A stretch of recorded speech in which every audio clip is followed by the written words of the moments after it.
श्रीमद भगवद्गीतेची आरती। जय भगवद्गीते जय भगवद्गीते, हरिः कमल विहारिणि सुंदर सुपुनीते, कल्मषुमर्म प्रकाशिनि कामासक्तिहरा, तत्त्वज्ञान विकाशिनि विद्या ब्रह्मपरा। जय भगवद्गीते निश्चल भक्ति विधायिनी निर्मल मलहारी, शरण रहस्य प्रदायिनी सब विधि सुखकारी।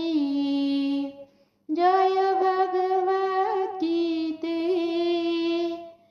राग द्वेष विदारिणी कारिणी मोद सदा, भवभयहरिणी तारिणी परमानंद प्रदा।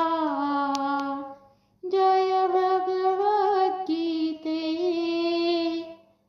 आसुर भाव विनाशिनी नाशिनी तमरजनी,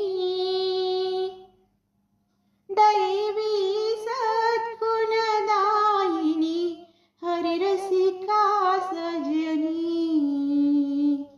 जय भगवद्गीते समता त्याग सिखावनी हरिमुख की वाणी, सकल शास्त्र की स्वामिनी श्रुतियों की रानी। जय भगवद्गीते